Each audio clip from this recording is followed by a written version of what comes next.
Hello everyone, welcome back to my channel. आज का topic है फैमिली बिजनेस के बारे में। फैमिली बिजनेस के ऑलमोस्ट जितने भी कॉन्सेप्ट हैं, उसके कैरेक्टरिस्टिक्स, कन्फ्लिक्ट को किस तरह से सॉल्व करना है, वो आज हम डिस्कस करने वाले हैं। तो सबसे पहले हम बात करते हैं फैमिली बिजनेस की। फैमिली बिजनेस सबसे ओल्ड और फेमस बिजनेस ऑर्गेनाइजेशंस है। और इंडस्ट्रियल की सेक्टर की बात करें तो बहुत से ऐसे इंडस्ट्री सेक्टर हैं जो कि फैमिली बिजनेस के थ्रू चलाए जाते हैं। और फैमिली बिजनेस का कंट्रीब्यूशन जीडीपी में, एम्प्लॉयमेंट में और वेल्थ में सबसे ज़्यादा है। प्रेजेंटली फैमिली हाउसेस जो है वो रिटेल सेक्टर में, स्मॉल व्यवसाय में, सर्विस सेक्टर में काम कर रहे हैं। बहुत सी ऐसी कंट्रीज़ हैं जहाँ पे वर्ल्ड की बात करें तो वर्ल्ड का ऐसा बहुत सा हाईएस्ट परसेंटेज है जो फैमिली बिजनेस के थ्रू काम कर रहा है। फैमिली बिजनेस की बात करें या बिजनेस ग्रुप की बात करें, वो हमारे इकोनॉमी में बहुत ज़्यादा रोल प्ले करते हैं। वर्ल्ड का 80% बिजनेस फैमिली के हाथों में है। और वर्किंग फोर्स 50% और gross net product 50% family business के अंडर है। हमारे देश के लिए फैमिली व्यवसाय बहुत ज़रूरी है। ऐसे बहुत सी फैमिली है जिन्होंने अपने हाथों में शेयर्स कैपिटल को हैंड ओवर किया है, शेयर्स कैपिटल को एक्वायर किया है। और फैमिली मेंबर्स एक दूसरे से कनेक्टेड होते हैं, चाहे वो हस्बैंड वाइफ हो, डॉटर हो, सिबलिंग हो या कज़न्स हो, वो भी आपस में मिलकर फैमिली बिजनेस करते हैं। फैमिली बिजनेस पार्टिकुलर फैमिली के थ्रू रन किया जाता है। और ये बिजनेस या तो इंसान खुद जो है नए सिरे से स्टार्ट करता है, या तो किसी अपने बुजुर्ग यानी कि डिसेंडेंट होते हैं, जो वंशज हैं, उनके बिजनेस को आगे कैरी फॉरवर्ड करते हैं, वो भी फैमिली बिजनेस में ही आता है। इस तरह के फैमिली बिजनेस की जो की मैनेजर पोजीशंस फैमिली के हाथों में होती है, यानी कि जो मैनेजमेंट है, अथॉरिटी है, डिसीजन मेकिंग पावर है, वो फैमिली के हाथों में होती हैं। और ऐसे ही बिजनेस को फैमिली बिजनेस कहा जाता है, जो कि फैमिली के लोगों के द्वारा चलाया जाता है। फैमिली बिजनेस के कैरेक्टरिस्टिक्स को समझने के लिए ऐसा व्यवसाय जो फैमिली के द्वारा या फैमिली के मेंबर्स के द्वारा चलाया जाता है, ऐसा व्यवसाय या तो वो खुद शुरू करता है या तो वो वंशज के व्यवसाय को आगे बढ़ाता है। ऐसा व्यवसाय जहाँ पे मैनेजरियल डिसीजन फैमिली के हाथों में होती हैं, या ऐसा व्यवसाय जहाँ पे पेरेंट, चिल्ड्रन, हस्बैंड, वाइफ या फिर सिबलिंग, कज़न्स मिलकर काम करते हैं, तो ऐसे व्यवसाय को ही फैमिली व्यवसाय या फैमिली बिज़नेस कहा जाता है। नेक्स्ट हम यहाँ पे बात करते हैं category of the family business. Family business की 3 कैटेगरी हैं। इसमें आता है first generation family business, second generation family business या थर्ड या सब्सीक्वेंट जनरेशन फैमिली बिज़नेस। तो फर्स्ट वन है आपके पास यहाँ first generation family business. First generation family business owner managed business भी इसको कहा जाता है। यानी कि ये जो व्यक्ति होते हैं, ये स्टार्टिंग में सबसे पहले व्यवसाय को शुरू करते हैं और अपने व्यवसाय के खुद ओनर होते हैं। ओके, जैसे कि हम अडानी फैमिली की बात करें, भारतीय इंटरप्राइजेस की बात करें, तो ये फर्स्ट जनरेशन फैमिली बिजनेस है, ओनर मैनेज्ड बिजनेस। यहाँ पे ओनर खुद बिजनेस को मैनेज करता है और व्यवसाय को चलाने वाला व्यक्ति ओनर होता है। सेकंड जनरेशन फैमिली बिजनेस एक तरह के सिबलिंग पार्टनरशिप होती है। एंड जो सिबलिंग है, यानी कि भाई बहन जो है, वो व्यवसाय को चलाते हैं, यानी कि फाउंडर के जो व्यक्ति है, जब से मैंने पीछे एग्जांपल दिया कि भारतीय इंटरप्राइजेस, तो भारतीय इंटरप्राइजेस फाउंडर है। और जो फाउंडर के जो सिबलिंग हो गए, आगे जो व्यवसाय शुरू करेंगे, उनको सेकंड जनरेशन फैमिली बिजनेस कहा जाता है। फर्स्ट जनरेशन फाउंडर कहलाते हैं और सेकंड जनरेशन जो है सिबलिंग के। जैसे कि हम रिलायंस इंडस्ट्री की बात करें, तो रिलायंस इंडस्ट्री के जो मुकेश अंबानी और अनिल अंबानी हैं, वो सेकंड जनरेशन फैमिली बिजनेस में आते हैं। Dhirubhai Ambani first generation family business में आते हैं। थर्ड जनरेशन की बात करें तो ये थर्ड जनरेशन में कजन्स आते हैं, जैसे मुकेश अंबानी और धीरूभाई अंबानी के बच्चे, या उसके आगे बच्चों के भी, अगर अदर उसकी बेटी के हस्बैंड, अदर जो भी लोग कज़न्स हैं, भाई-बहन हैं आपस में एक-दूसरे के साथ, अगर वो मिलकर काम कर रहे हैं, तो वो third and subsequent generation family business कहलाता है।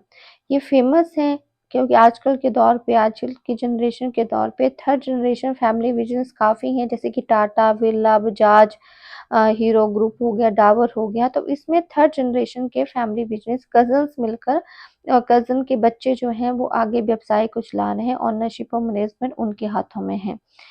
तो this is called to be third generation family business.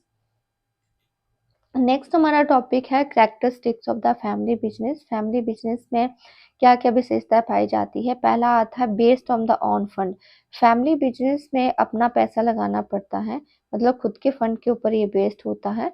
And जो भी फैमिली के मेंबर्स होते हैं वो रिसोर्सेज लगाते हैं। Second, based on the trust. Family business आपस के म्यूचुअल ट्रस्ट के ऊपर बेस्ड होता है। जो पूरी फैमिली का आपस में म्यूचुअल ट्रस्ट है, एथिक और वैल्यूज के ऊपर ये बेस्ड है। Focus on the customer satisfaction. Family business जो है वो कस्टमर सेटिस्फेक्शन के ऊपर ज़्यादा ध्यान देती है। फैमिली वैल्यू सिस्टम और कल्चर को क्रिएट करने के ऊपर ज़्यादा ध्यान देती है। High level motivation.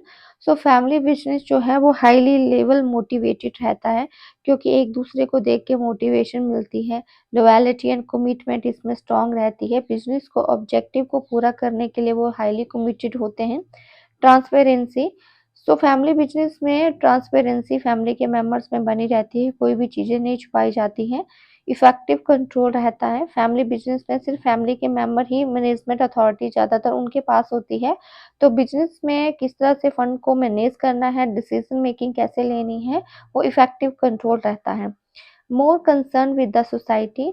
So family vision जो है वो सोसाइटी से ज़्यादा लिंक्ड है, सोसाइटी से वो ज़्यादा कंसर्न है और सोसाइटी के वेलफेयर के बारे में ज़्यादा सोचती हैं। Quick decision.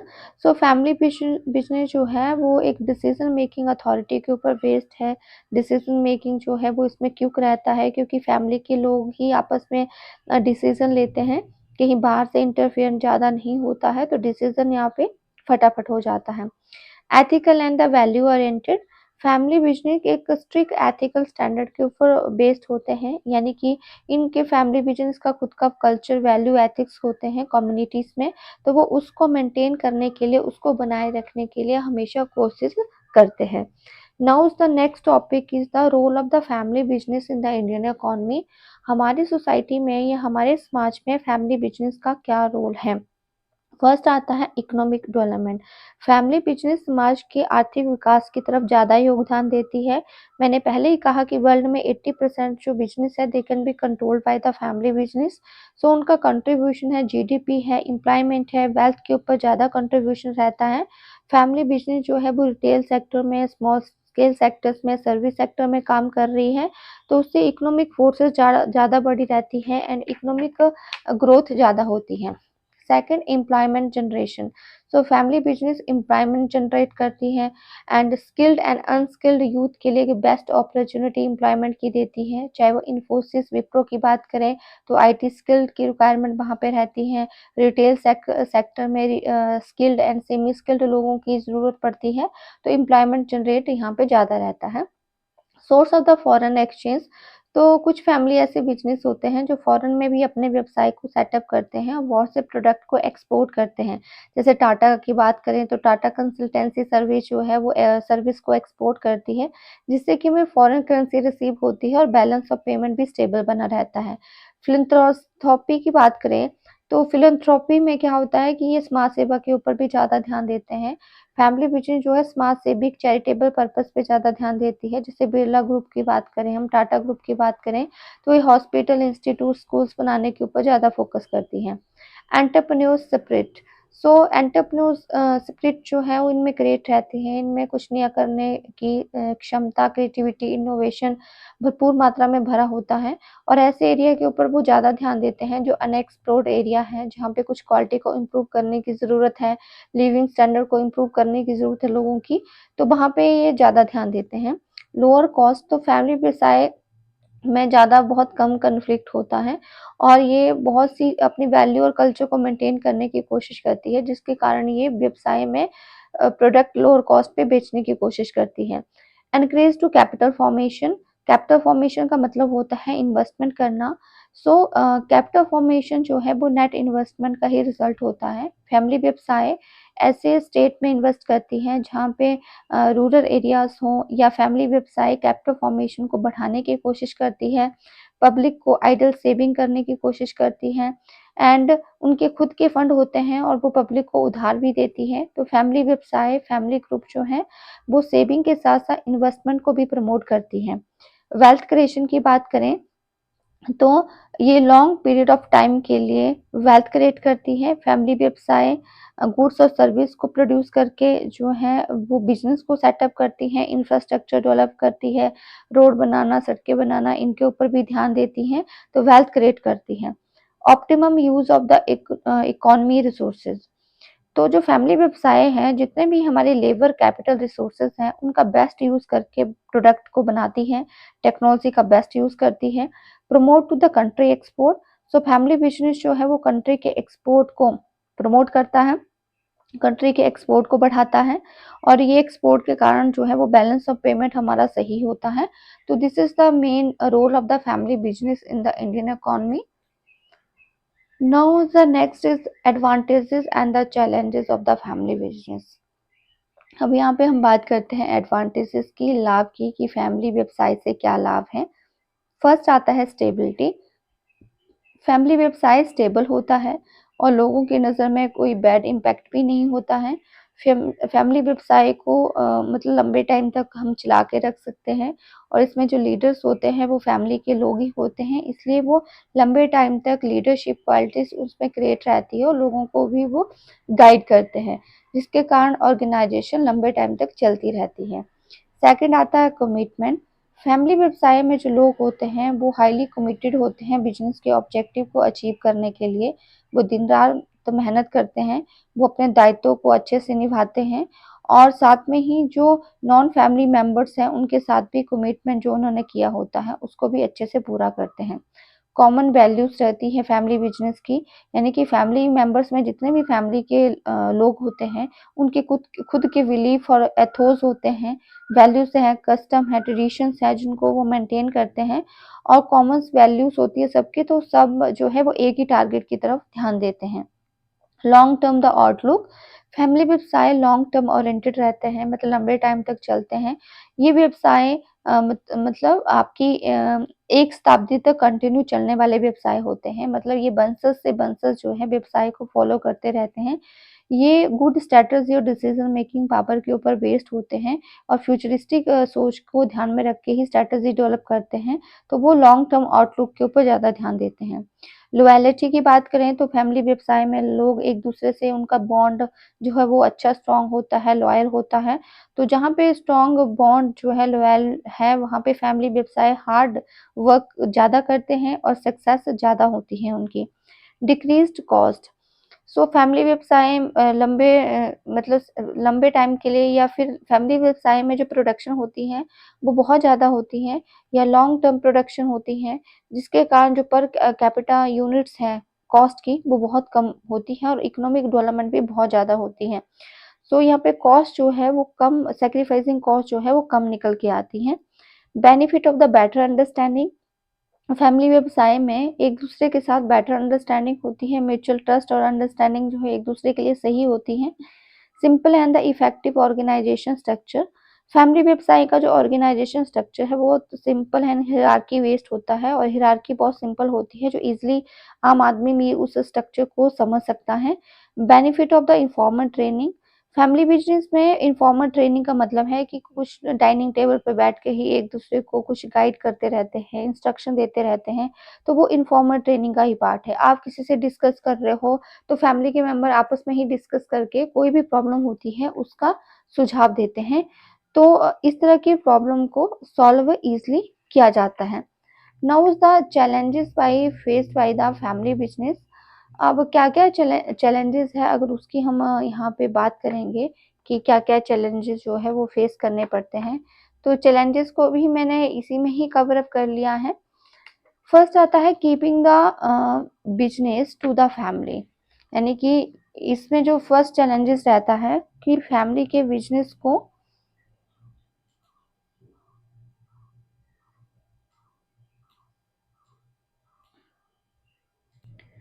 उसके पॉइंट मैंने यहाँ पे नहीं लिखे हैं, लेकिन मैं आपको ऐसे ही बता देती हूँ कि क्या-क्या चैलेंजेस रहते हैं। पहला चैलेंजेस रहता है कि keeping the business of the family, can कि इनको अपने व्यवसाय को अपने फैमिली के पास ही रखना है। एंड बोर्ड ऑफ डायरेक्टर्स जो है वो ज़्यादातर लोग फैमिली के मेंबर्स ही बनना चाहते हैं।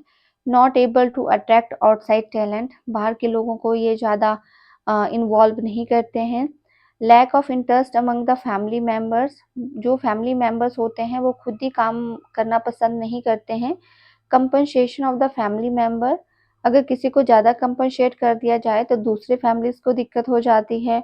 क्या फैमिली कॉन्फ्लिक्ट जो है वो ज़्यादा बने रहते हैं, जैसे कि मैंने अभी बात की धीरूभाई अंबानी की, तो अनिल और मुकेश के जहाँ पे कंट्रोल की बात आती है तो दोनों की पार्टीशन हुई थी, दोनों में डिस्प्यूट हुआ था, तो इस कारणवश ये दिक्कत ज़्यादा रहती है। एंड वंशजवाद या परिवारवाद ज़्यादा रहता है फैमिली बिजनेस में, और दूसरों की बातें सुनना या फिर दूसरों के इंटरेस्ट को हित में ध्यान रखना, वो भी दिक्कत है। फैमिली में फीमेल मेंबर्स की बोर्ड ऑफ डायरेक्टर्स में पोजीशन बहुत कम रहती है, और डिसीजन मेकिंग रिस्ट्रिक्टेड रहती है, यानी कि फैमिली के लोग ही डिसीजंस लेते हैं, बाहर के लोग डिसीजन नहीं लेते। And problem of the rivalry, so families के जो मेंबर्स होते हैं वो एक दूसरे से हेट करते हैं, विरोधाभाद भास उनका ज़्यादा बना रहता है, तो ये सबसे बड़ी दिक्कत है फैमिली बिजनेस में। नो, नेक्स्ट क्वेश्चन है रेजोल्यूशन ऑफ द कन्फ्लिक्ट। अगर कोई भी कन्फ्लिक्ट होता है, कोई भी प्रॉब्लम होती है, तो उसको हम कैसे सॉल्व कर सकते हैं, तो वन बाय वन करके इसको डिस्कस करते हैं। फर्स्ट आता है justification with the outside talent. जो लोग जो है फैमिली के मेंबर्स नहीं हैं, बाहर के लोग हैं, नॉन फैमिली मेंबर्स हैं, अगर उनमें टैलेंट है, उनमें कैपेबिलिटी है, तो उनको अच्छी पोजीशन ऑर्गेनाइजेशन में देनी चाहिए, उनको अच्छी ड्यूटी असाइन करनी चाहिए, चाहे वो नॉन फैमिली मेंबर्स हो। हिरार्की में अगर वो टॉप में आ रहे हैं तो उनको टॉप की पोजीशन दी जाए। Second, proper communications. सो जो भी कन्फ्लिक्ट तब अराइज होते हैं जब प्रॉपर कम्युनिकेशंस नहीं होता है, तो प्रॉपर कम्युनिकेशन फैमिलीज बिजनेस में होना चाहिए, और ये कम्युनिकेशन जो है वो फैमिली मेंबर के साथ साथ बाकी लोगों के लिए भी ओपन होना चाहिए। Inter and inter organisation conflict communication के आधार पे सॉल्व किया जा सकते हैं, जो कि जिसके कारण जो है हम अपने स्टेटस को मेंटेन कर सकते हैं। Participative decision making, so decision जो है सिर्फ फैमिली के व्यवसाय में फैमिली के लोगों को ही नहीं लेना चाहिए, बल्कि जो भी जितने भी फैमिली के मेंबर्स हैं और प्रोफेशनल एम्प्लॉय हैं जिनको उसके बारे में नॉलेज है, जिसके हिसाब से डिसीजन लिया जा रहा है, तो उनको भी उसमें इन्वॉल्व करना चाहिए, ताकि उनका भी कॉन्फिडेंस जो है बढ़े, उनकी भी इम्पोर्टेंस ऑर्गेनाइजेशन में बढ़े। Next, no discrimination on the basis of the gender. जैसे कि कई बार फीमेल को मेंबर्स नहीं बनाया जाता है बोर्ड ऑफ डायरेक्टर्स का, तो एक तरह से ये भी पक्षपात है। तो इस तरह के पक्षपात फैमिली व्यवसाय में नहीं होने चाहिए। की मैनेजरियल पोजीशन, चाहे वो डायरेक्ट बोर्ड ऑफ डायरेक्टर हो, मैनेजर हो, मैनेजरियल एक्टिविटीज हो, तो उसमें फीमेल का होना भी ज़रूरी है, और उसके आधार पे उसको जो है वो डिस्क्रिमिनेशन क्रिएट ना हो। सक्सेशन प्लानिंग, देखिए सक्सेशन प्लानिंग बहुत इंपॉर्टेंट रोल प्ले करती है फैमिली बिजनेस में। ये क्लियर हो जाना चाहिए पहले ही कि फ्यूचर्स में किसके पास पावर होगी, या किसको जो है वो हैंडओवर बिजनेस किया जाएगा, कौन सक्सेसर होगा, मे बी वो फैमिली मेंबर हो सकता है, मे बी वो नॉन फैमिली मेंबर होगा, वो पहले ही क्लियर हो जाना चाहिए। कन्फ्लिक्ट रेजोल्यूशन मैकेनिज्म, तो देखिए कई बार क्या होता है फैमिली में बहुत से ऐसे कन्फ्लिक्ट हो जाते हैं, क्योंकि इंसान ह्यूमन बिहेवियर है, और फैमिली में एक दूसरे के साथ डिस्प्यूट होते रहते हैं। कुछ ऐसे डिस्प्यूट होते हैं जो पॉजिटिव नेचर के होते हैं, कुछ ऐसे डिस्प्यूट होते हैं जो नेगेटिव नेचर के होते हैं। तो हम एक स्ट्रॉन्ग ट्रस्ट और कमिटमेंट के आधार पे जो भी डिस्प्यूट है उनको हम सॉल्व कर सकते हैं। डिस्प्यूट को सॉल्व करने के लिए बहुत से ऐसे मैकेनिज्म होते हैं जिनको हम फॉलो कर सकते हैं, जैसे कि कोई इंस्टीट्यूट है या फैमिली फोरम है उसका सहारा ले सकते हैं, या फैमिली कंसल्टेशन है उसका सहारा ले सकते हैं, या कोई कमेटी बना के हम डिस्प्यूट को सॉल्व कर सकते हैं। तो इसमें हमारे पास 3 ऑप्शंस हैं। पहला आता है फैमिली काउंसिल बनाना, तो ये बहुत ही इफ़ेक्टिव वे है किसी भी फैमिली के डिस्प्यूट को सॉल्व करने का। जो भी फैमिली मेंबर्स हैं उनमें से कोई काउंसिल बनाई जाए, उस काउंसिल के आधार पे तथ्यों को इकट्ठा करके डिस्कस किया जाए, और फैमिली काउंसिल जो है वो एक तरह की रेगुलर मीटिंग रहती है फैमिली के मेंबर्स में। एक प्लेस पे एक मीटिंग करते हैं, जो भी कोई प्रॉब्लम होती है उनको कम्युनिकेट किया जाता है, उस प्रॉब्लम के बारे में यहाँ पे बताया जाता है और फ्रीली अपने व्यू पॉइंट को यहाँ पे रखा जाता है। तो फैमिली मेंबर्स में फैमिली काउंसिल्स होती हैं, उसमें फैमिली मेंबर अलाउ होते हैं और अपनी एक्सपेक्टेशंस को क्लियर करते हैं, अपने डाउट्स को यहाँ पे वो क्लियर करते हैं। Second, creating the family constitution. So अगर यहाँ पे फैमिली कॉन्स्टिट्यूशंस की मैं बात करूँ, तो फैमिली का एक कॉन्स्टिट्यूशन बना देना चाहिए। एक ये जो काम है ये फर्स्ट जनरेशन फैमिली को करना चाहिए, यानी फाउंडर ऑफ फैमिली को करना चाहिए, ताकि वो सेकंड जनरेशन को फैमिली कॉन्स्टिट्यूशन बता दे। एक तरह का ये फॉर्मल स्ट्रक्चर रहता है। उस फॉर्मल स्ट्रक्चर्स में जो भी कन्फ्लिक्ट अराइज होगा, किस तरह से सॉल्व किया जाएगा, उसके बारे में डिस्कस होता है। और फैमिली काउंसिल्स में फैमिली कॉन्स्टिट्यूशन जो है वो पास किया जाता है। इफ़ेक्टिव मैनेजमेंट किस तरह से कंपनी में होगी, कंपनी के विजन्स गोल क्या हैं, उसको अचीव करने के लिए कंपनी किस तरह से काम करेगी। फैमिली कॉन्स्टिट्यूशन एक फंडामेंटल डॉक्यूमेंट होता है फैमिली बिजनेस में, जो फैमिली की वैल्यू, रूल्स के बारे में डिस्कस करता है। किस तरह के फैमिली मेंबर जो हैं किस तरह से पार्टिसिपेट कर सकते हैं, किस तरह से फैमिली बिजनेस में उनकी रिकॉग्निशन होगी, पहचान होगी, उसके बारे में फैमिली कॉन्स्टिट्यूशन में डिस्कस किया जाता है। नेक्स्ट आता है कॉन्फ्लिक्ट रेजोल्यूशन कमेटी।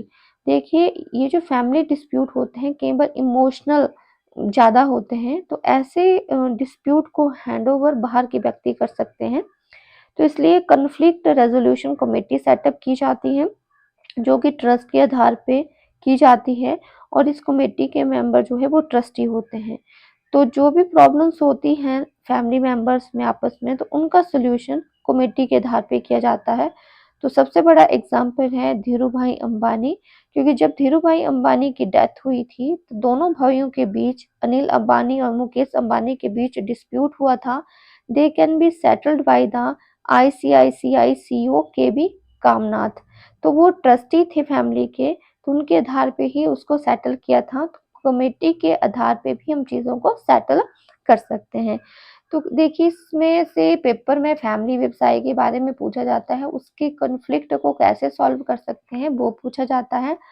नेक्स्ट हमारा जो टॉपिक रहेगा वो entrepreneur motivations, role model of the motivations कौन है, एंड कंटेम्परेरी रोल मॉडल के बारे में हम डिस्कस करेंगे।